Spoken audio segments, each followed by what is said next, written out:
Hey, guys, it is Ryan. I'm not sure if you know this about me, but I'm a bit of a fun fanatic when I can. I like to work, but I like fun, too. It's a thing. And now the truth is out there. I can tell you about my favorite place to have fun. Chumba Casino. They have hundreds of social casino-style games to choose from with new games released each week. You can play for free anytime, anywhere, and each day brings a new chance to collect daily bonuses. So join me in the fun. Sign up now at ChumbaCasino.com. No purchase necessary. VGW Group. Void where prohibited by law. See terms and conditions. 18+. Hello, it is Ryan, and we could all use an extra bright spot in our day, couldn't we? Just to make up for things like sitting in traffic, doing the dishes, counting your steps, you know, all the mundane stuff. That is why I'm such a big fan of Chumba Casino. Chumba Casino has all your favorite social casino-style games that you can play for free anytime, anywhere with daily bonuses. That should brighten your day a little. Actually, a lot. So sign up now at ChumbaCasino.com. That's ChumbaCasino.com. No purchase necessary. VGW Group. Void where prohibited by law. See terms and conditions. 18+. I was up the coast with 2 murders behind me, telling all to a nice white-haired old lady when the clock struck 12. From the pen of Raymond Chandler, outstanding author of crime fiction, comes his most famous character in The Adventures of Philip Marlowe.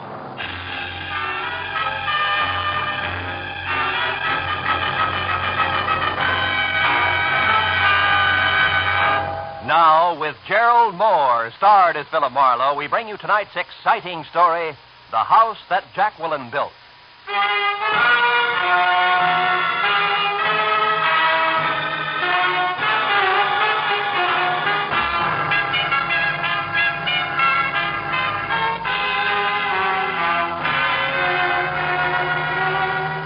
They say the end of an old year and the start of a new is a good time to take stock.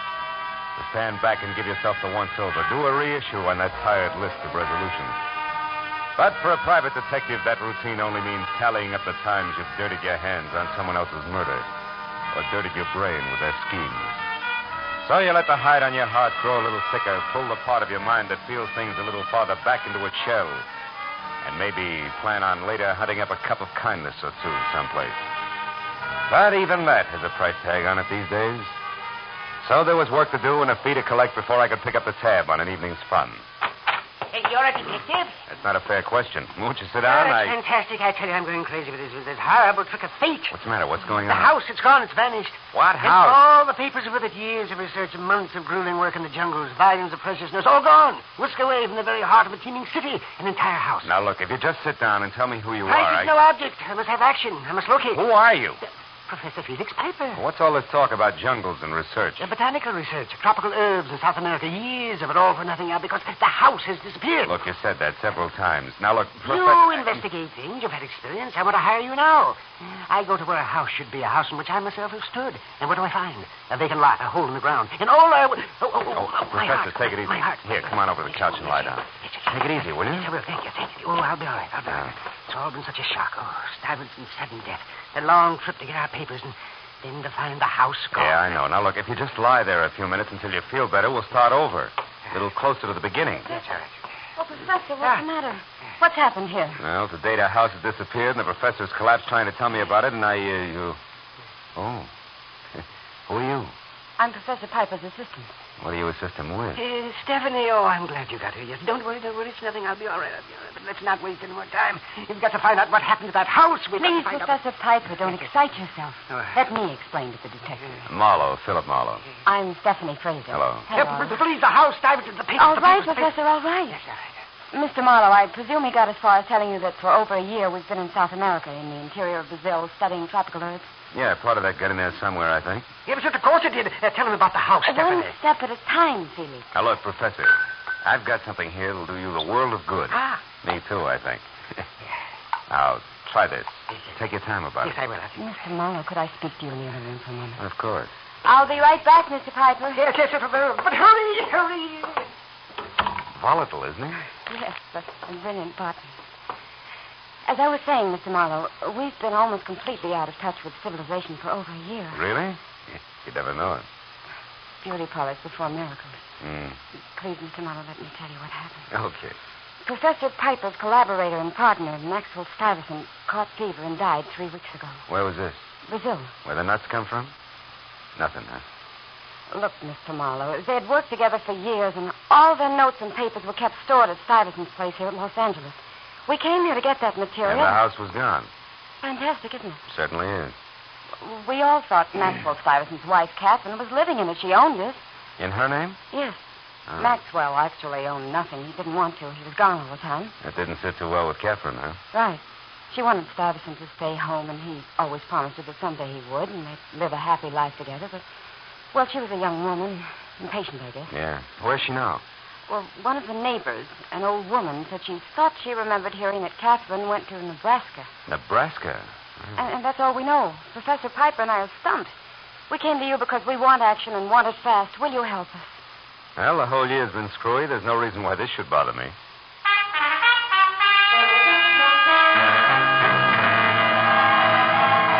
Tracking a runaway residence through the metropolitan wilds of Los Angeles didn't sound so tough. So after Stephanie gave me the address, 8840 on Orange Drive, and told me that she and the professor could be reached at Villa 3 in the Wilshire Gardens, I got in my car and drove out Orange Drive to where a house numbered 8840 should have been. I found that said house had been moved out 6 months ago, and in the middle of the night, too. But where, why, or who had done the job, nobody knew. Until I got around to a Mrs. Elma Lathrop, whose house backed the Stuyvesant place from across the alley. She blocked her front door with a waistline that said she'd never heard of Rye Crisp. Gave me an eye as warm and as sympathetic as an ice cube. Remember that? Huh. I should have to tell you I remember. Craziest thing I ever saw. Them men working all day and all night, getting that little house up on rollers and out of there. I'd like to know what all the rush was about. So would I. You wouldn't happen to know where they took it, huh? No, I wouldn't. That Catherine Stuyvesant wasn't a very sociable type person. But if that's the way she wants to be, it's all right with me. That's good. Now, look, I don't suppose you'd know who she sold it to. Nope. What company did the moving? Oh, wouldn't I, though? It's the Gilligan Wrecking and Moving Company, and believe you me, the name fits. Them clumsy oxes. In such a rush, they backed a big truck over my pomegranate tree. A beautiful, full-grown tree in the pink of health. Did I make them pay? I'll bet. Now, you listen. Have I a choice? I tracked that outfit down and made them shell out through the nose for that. Was I burned? Well, bully for you. Now, look, where is the Gilligan Outfits office, Mrs. Lathrop? At Adams and Rampart Street. 410 Rampart. 410, huh? But say, what's going on anyway? Why are you asking me all these questions? Well, frankly, I'm a pomegranate fancier myself, Mrs. Lathrop. Happy New Year.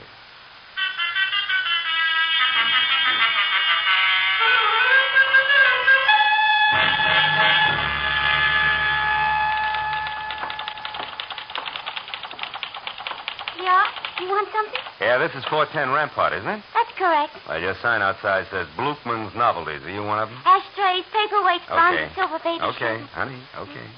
Now, look, I'm looking for the Gilligan Wrecking and Moving Company. I was told they had this place 6 months ago. That's right. But they're out of business now. They went broke last September. Oh. Boss left town in a hurry. How do you like that? Not much. Mr. Gilligan owed everybody wages, including my boyfriend. He used to work for Mr. Gilligan. That's how we met Bat. Bat? They were moving out as we moved in. It's a small world, huh? Getting smaller all the time. Now, look, I'd like to talk to your boyfriend, Miss, Bessie. Bessie. Well, Bat lives real close to here. The Beekman Room. Oh, thanks, Bessie. What's Bat's last name? Battenschlag.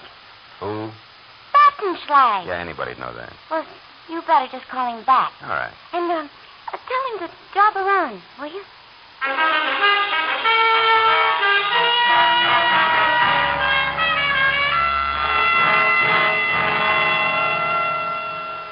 I wish I was a tender apple blossom or sunshine. I wonder who wrote those lyrics. I wish it was the sunshine and rain. Who is it? Name's Marlowe. I want some dope on a job the Gilligan Company did, Bat. All right, just a minute. Well, how did you get to me? Bessie. Oh. By the way, she said for you to drop around. Oh, yeah? Dumb dame. Don't I every night? Come on in, buddy. Excuse the robe. I was in the shower. Sure. Now, look, Bat, were you working for Gilligan 6 months ago? Yeah, why? You remember moving a house from 8840 Orange Drive? 8840 Orange Drive. Yeah. Let's see now. Oh, yeah, that one, too. That was the screwiest deal I ever saw. Where'd you move it to, do you remember? All the way to San Pedro. Big hurry-up job. The boss kept saying we were racing the weather. Nobody could figure it. Racing the weather. Why? That beats me. We set the house off down at the end of Front Street in the Harbor Salvage Company yard. Harbor Salvage in San Pedro, Yeah. eh? Tell me, Bat, was the house empty? Well, certainly. You don't think No, that no, we- bad. I mean the furniture. Oh. Well, why? What's all the fuss? Well, some people are interested in locating that house. Oh, yeah. Oh, that's too bad. How come? I got a big hunch it didn't sit very long where we left it, buddy. The Pacific Ocean was only 6 inches from the back door.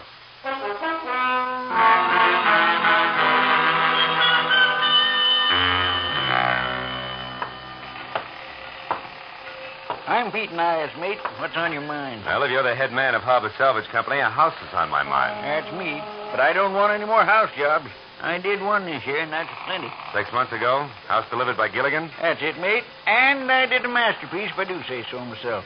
Sure wouldn't chance it again, though. Too shifty. Never mind your career. What happened to that house? What happened? Why, I loaded it on that old woman's barge. What old woman? As I was saying, I loaded it on that old woman's barge, battened her down, ship shape in the last 2 days of good sailing weather, and sent her out to sea. You mean that house left here on a barge? That it did, mate. Bound for the Golden Gate in the upper arm of San Francisco Bay. Oh, fine. Little shrimp fishing town in the backwater there called Wilson.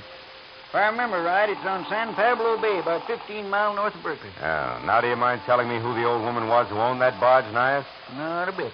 Kindly old soul she was, named Jacqueline Beatty. Went aboard with the house and waved goodbye from the front door. She pulled out.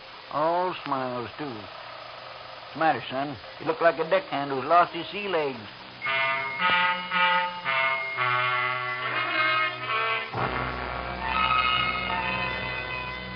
What had started 3 short hours ago as a checkup on an L.A. resident had evolved itself into a chase up the coast after a houseboat, which was a project I distinctly did not want to jump into without first a nod from my client.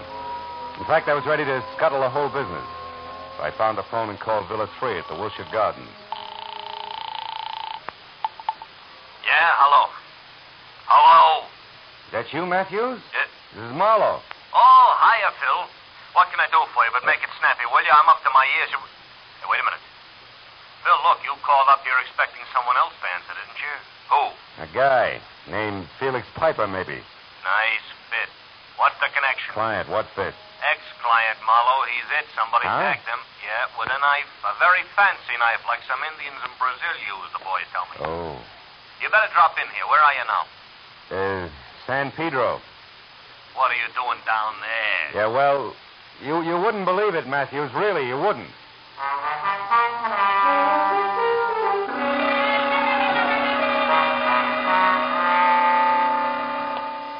Morning. Yeah, see if we can get all of that bellhop now. Okay. Oh, hello, Marlowe. Hiya, Matthews. Any progress? Too soon. Anyway, I'm counting on you for that. Come on inside, have a look. Okay. When did it happen? A couple hours ago. Mm-hmm. What was his dodge, anyway? We found a club membership card lists him as a botanist. True? Yeah, as far as I know. Spent a lot of time in research in Brazil. Where the nuts come from? Nothing. Oh. Well, there's your client, Phil. Professor Felix Piper, and somebody nailed him right between the shoulders. Hey, Matthews. Hmm? Something's awful haywire. What do you mean? That's not the man who hired me.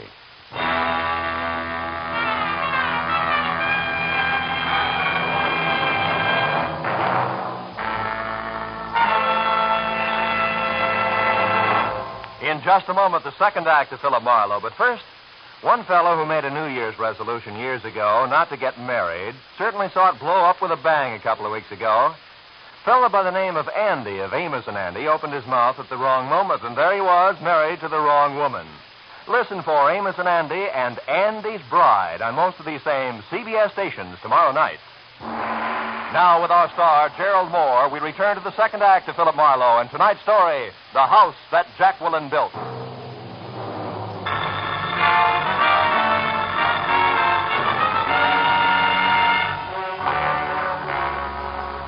When I told Detective Lieutenant Matthews that the crumpled form at our feet identified as Felix Piper, and the Felix Piper who had hired me were not one and the same, he arched a single eyebrow slowly.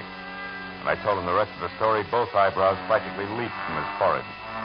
So all in all, it was 30 minutes of steady gab, my solemn word that what I had said was nothing but the truth, and a blunt reminder that a private detective's license is revocable before I was free to go back to my apartment on Franklin, while the police went to work.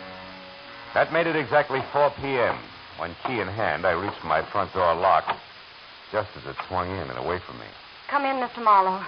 Wow, the globe-trotting Stephanie. How'd my place ever get on your map, baby? Please, don't Joe come in. Thank you. Lovely apartment you've got here. Mr. Marlowe, please, this is no time to be funny. Why not?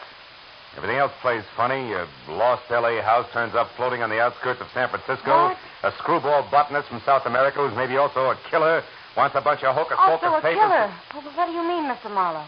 Felix Piper didn't kill Corday. Corday. That's his name, huh? You get around, don't you, kid? Yes, Martin Corday. He was on the floor of my villa when I got back. That's why I came here. The janitor left me. and I thought let's I was... not change the subject. Miss Corday, who is he? Or was he? Scheming, ruthless man we knew in South America. An importer. Wait a minute. An importer wants a botanist paper? Come on, baby. Tell me the truth. Mr. Marlowe, there are no papers. Oh, that's great. You mean that all this about the house is phony, make-believe? No, it's true. But? But no papers. Only jewels. Oh, no. Rubies, Mr. Marlowe. In a little pouch. $30,000 worth hidden in the house. Where in the house? The fireplace, behind a brick somewhere on the right-hand side. You see, those rubies belong to Felix and that Maxwell Stravison I mentioned. Now they belong to Felix alone. They were for their old age, or The expression's nest egg. so they could carry on their work. Hmm. You don't believe me? No, not quite, no. And for two very valid reasons. One, why'd you lie in the first place and say it was papers? Because we didn't know if we could trust you. And now with a man dead, you have to, is that it? No, I don't have to, but I do trust you, Mr. Marlowe. It may not be mutual, Stephanie. What do you mean?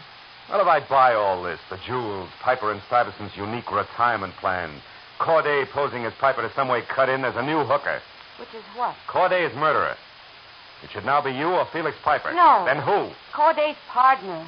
A swarthy-looking little man. I don't know his name. I last saw him with Corday in South America. You see, the original plan was that I come up here ahead of Felix. But he was too anxious. He couldn't wait. He followed almost at once. So? So, somehow or other, Corday and this swarthy man found out about our plans and decided that Corday should pose as Felix and as for their scheme. And what? Well, there must have been a double cross. Corday probably trying to do away with the swarthy man, but getting done away with himself instead. Where's Felix Piper now? In a second-rate hotel on Santa Monica Boulevard. Phone number there, do you know it? Phone number? Yes, I have it right here in my purse. All right. Crestview 8 something. Yes, here. Crestview 84144. 4144. Okay, here, you talk to him, Stephanie. My nerves won't take the chatter. What should I tell him? Mr. Felix Piper, please. Well, tell him for the time being we're going to skip the police. But you and I are going up to San Francisco on the next plane and then out to a place called Wilson to look for a houseboat. No less rubies. Yeah, also tell him to meet us up there at the Crystal Auto Court. You got that? It's a place I've stayed at a little beyond Berkeley. On the road to San Pablo Bay. All right. Stephanie, Felix. One moment. Yeah. Tell him to stay clear of swarthy men tonight. Especially small ones. They're dangerous.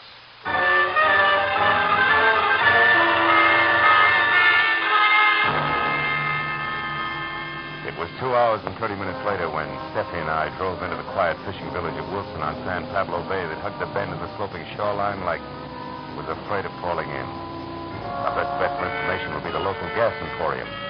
So I drove my rented car in at a round-shouldered one-pump station. Something freckled and gangling with a shock of flame for hair pulled himself out of a fin. Arms and legs working independently, wobbled over, braced himself against the car. Gas or just information, folks. Don't be ashamed. Everybody from out of town gets lost in Wilson. It's so big. Made it funny.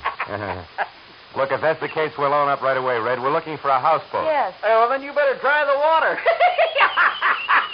This boy kills himself, doesn't he? Look, Red, we're in a hurry. This houseboat belonged to a lady named Jacqueline Beatty. No more jokes, huh? Yeah, don't worry. There's nothing funny about that. Screwy old widow. Believe me, she's sad. Sad? Why? Well, about 6 months ago, she took every cent she had, went down to L.A., bought a house, and bought a barge, and put them both together and come back here. To do what? To sit. To do nothing. All day and all night long. She never leaves. You know why? Nope. Neither does nobody else. Except that her husband was an artist, painted sea pictures, so she likes it around the water. But she's nuts, I tell you. Acts like the place is... Well, acts like it's made of gold. Gold? Now, look, Red, tell me, how do I get there? We're reporters from L.A. doing a story on her place. Oh, newspaper people, huh? Your reporters usually are, boy. Well, that's different. Smart, Ellie. It's 1 block straight ahead, then right, and down to the bay. Thanks, Red. Happy New Year. Yeah, it sure is.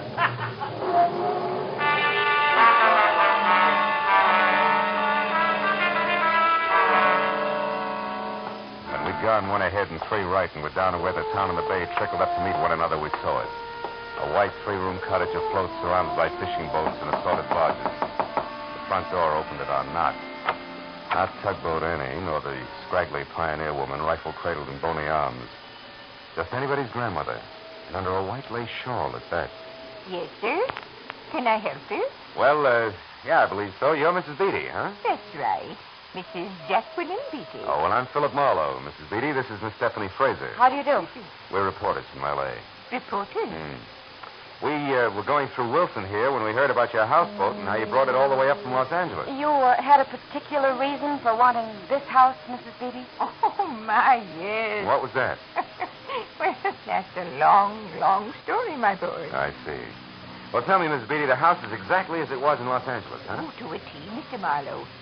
Would you like to see it? Oh, yes, we'd love to. Fine. Then, shall we say lunch tomorrow? Well, Mrs. Beatty, we're on our way back to Los Angeles now, tonight. Oh, that's too bad. Yeah. But, well, you see, I simply have to tidy up some before company. Well, perhaps another time. Well, I think lunch tomorrow will be splendid, Mrs. Beatty. Of course. Good, good. Then until midday tomorrow, we'll have a buffet for the 3 of us in front of the fireplace. Good night, Miss Fraser. Good night. Mr. Marlowe. Good night, Mrs. Beatty. Well, is it just a sweet old lady? I don't know. But when will we? Well, only about midday tomorrow. Come on, let's get back to the Crystal Auto Cart and your boss. Felix Piper out and alone is a combination that worries me plenty.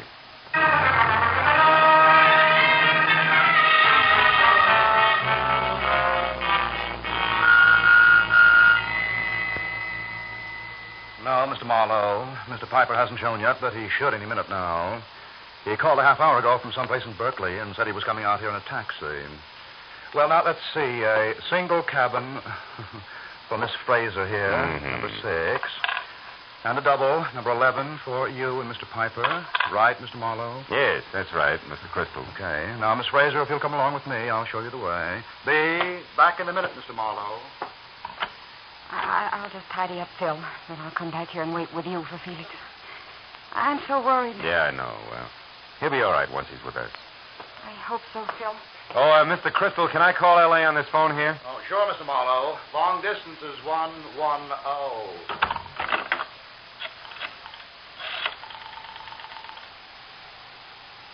Operator. Yeah, I want to call to Los Angeles, person to person here. Party I want is Detective Lieutenant... What? Delay. Oh, yeah, New Year's Eve. Well, look, honey, I'd like to put the call through anyway. Never mind. Marlowe! Help! Over here! Near the big tree! He got away, Mr. Marlowe. And he killed her. It was a man. Get hold of yourself, Crystal. What'd he look like? Crystal! Take it easy, fella. Hold on tight. Did you see him? Was he small, swarthy? I'm not sure, Mr. Think, Marlowe. Crystal, think. What'd he look like? Well, he was kind of short. Maybe swarthy. It was all so fast, I couldn't tell. All right. Come on away from her. We'll go back to your office. Now, listen to me carefully. You phone the police. I'm going to a houseboat on the San Pablo Bay where I think we'll find a small, swarthy man. We'll push a nice old lady around without batting an eye. But why? About $30,000 worth of rubies.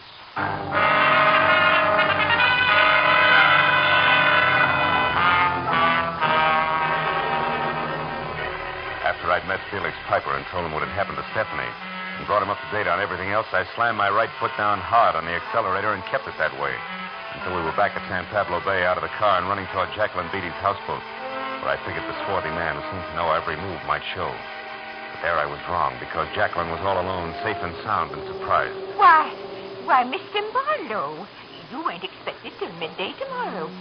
And that girl isn't But she won't be with us, I'm afraid, Mrs. Beatty. By the way, we're not reporters, Mr. Beatty. The lady in question is dead. And so is another man.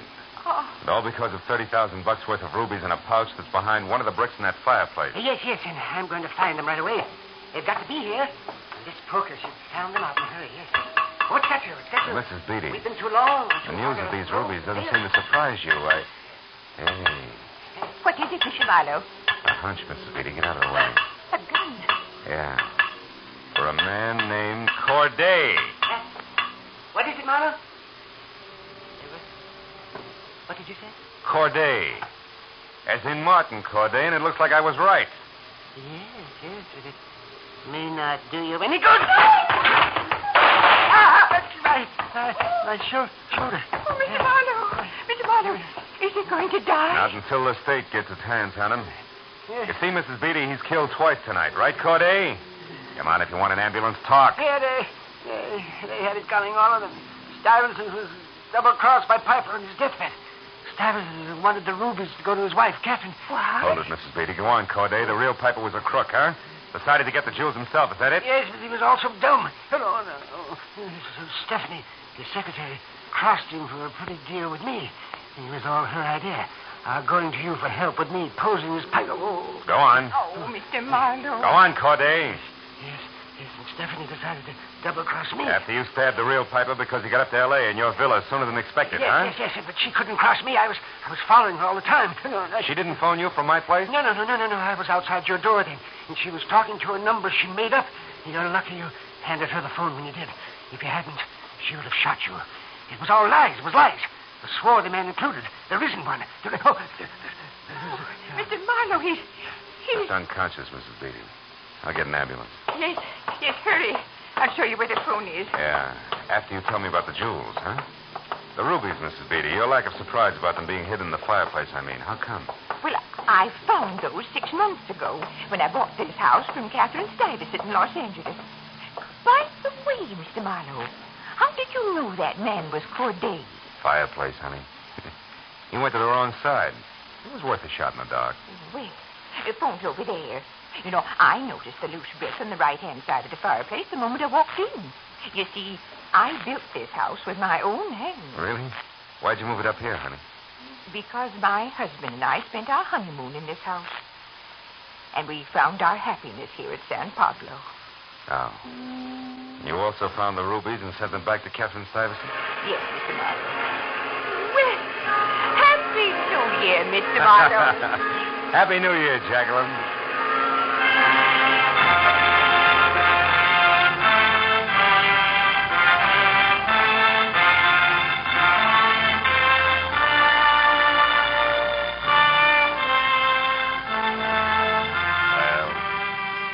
By the time I'd said goodbye to Jacqueline and walked outside, the first sun of 1950 was glinting across the waters of the bay. 1950. Another chance for Marlowe and for the world. I hope we both do better with it this year.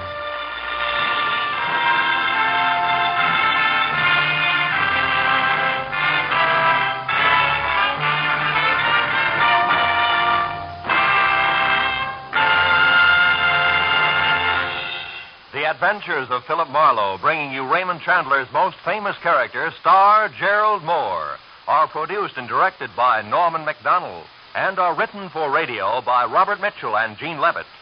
Featured in the cast were Lois Corbett, Howard McNear, Georgia Ellis, John Daner, and Parley Bear.